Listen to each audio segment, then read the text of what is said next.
ทายสบายดี FC พี่น้องท่านผู้ชมเมิดสุภูสุคนมื้อนี้เฮากะอยู่ป่าหลังบ้านพี่น้องอยู่ป่าไม้ไผ่เนาะสิพาทุกคนมาซอกเบิ่งดวงไม้ไผ่นะหรือว่าหนอนรถด่วนนะมื้อนี้เฮามาติดตามนำกันเบิ่งพี่น้องมันจะมีหรือบ่และเฮาไปซอกสังเกตเบิ่งนำกันทุกคนว่ามันจะอยู่ไม้ลำใดได้เฉพาะหนอนรถด่วนหรือว่าดวงไม้ไผ่นี่นะมันจะอยู่เฉพาะไม้ปีนี้เป็นไม้อ่อนถ้าว่าไม้2 ปีขึ้นไปแล้วจะบ่มีมันจะออกเป็นแมงไม้ไปหมดแล้วเนาะมันจะอยู่แต่เฉพาะไม้เอามาเบิ่งนำกันทุกคน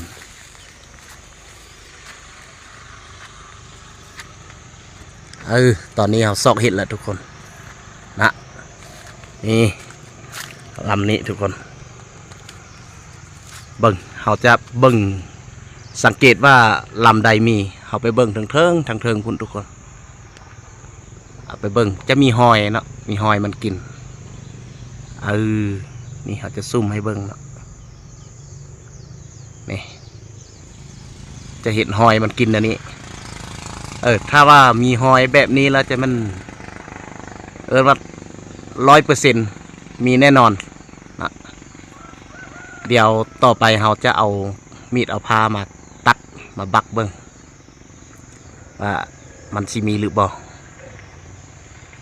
แต่เฉพาะผู้ที่ชำนาญนะผู้ชำนาญจะสังเกตเห็นโลดแล้วก็สังเกตหูว่ามันจะอยู่จุดใดเนาะดวงไม้ไผ่จะอยู่ปองใดอยู่จุดใดแม่นเฮามาสังเกตอย่างนี้ทุกคนนี่ทุกคนสังเกตเบิ่งเขาจะเห็นหูแบบนี้ทุกคนถ้าว่าเห็นหูแบบนี้แล้วเขาจะมาบักนี่เนาะตัดนี่ว่าอยู่ปองนี่99%แต่ว่ามันจะอยู่นี่แท้หรือบ่นะกะลองมาลุ้นติดตามนำกันเบิ่งเราจะตัดให้ทุกคนเบิ่งนะลงมือบักเลย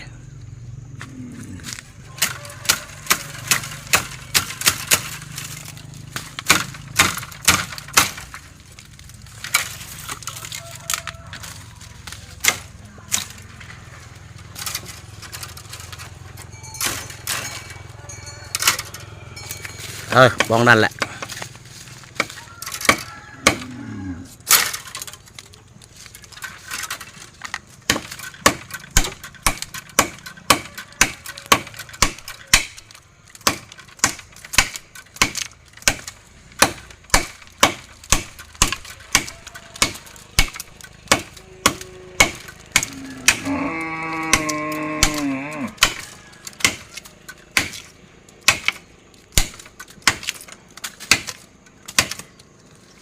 บักขึ้นอีก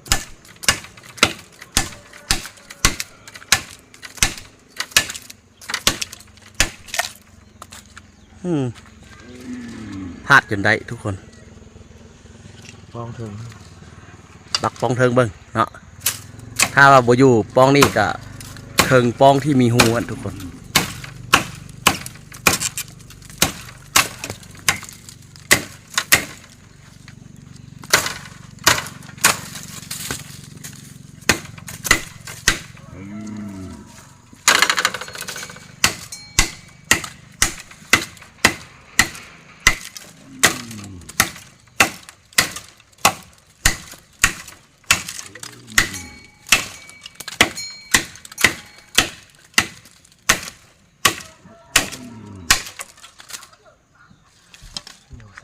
เปิด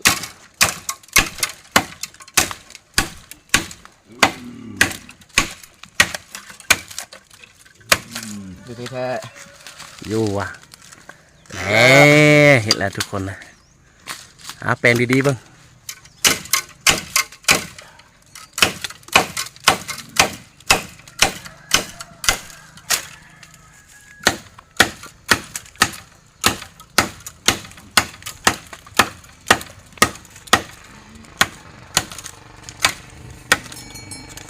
นี่ทุกคนเบิ้งนึงก่อนนี่เอามาเบิ้งนำกันทุกคนเนาะนี่มันจะเห็ดเจียขังอยู่นี่ทุกคนตอนนี้เรามาบักออกอีกก่อนทุกคน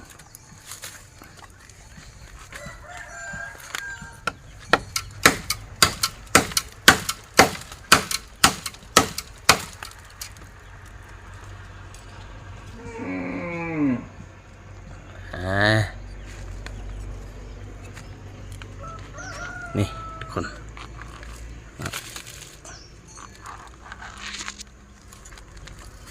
เบิ่งสักเกตทุกคนอยู่ในเห็นปะเฮ้ยบัก2 ป้องทุกคนเลยป้องทำอิฐเราคิดว่า 99% จะอยู่หันแต่ที่แท้อยู่ป้องทางเทิง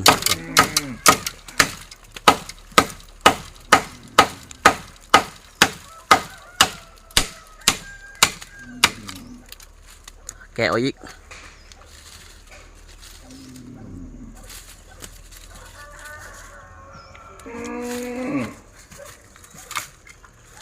เบิ่งดูเบิ่งก่อน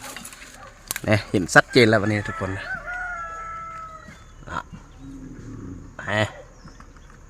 มันจะขังเห็ดเจียขังอยู่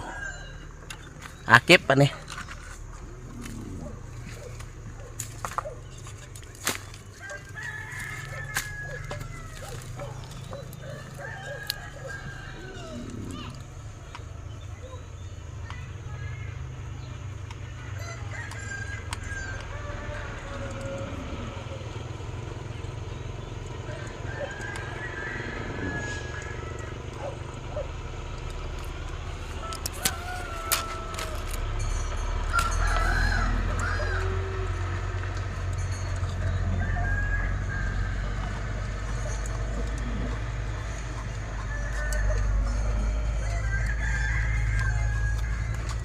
ตอนนี้กำลังเก็บ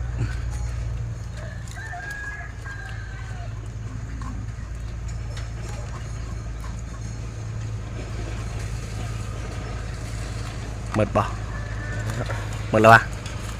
ก็มีน้อยแทบอะไรเนาะนี่ทุกคนถือว่าเราบักไปลำนึง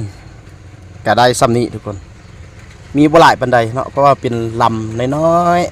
ๆอันนี้ภาษาบ้านเฮาเอิ้นว่าตัวแม่สำหรับคลิปนี้ก็สีขอจบไว้เพียงส่ำนี้แล้วพบกันใหม่คลิปหน้าสบายดี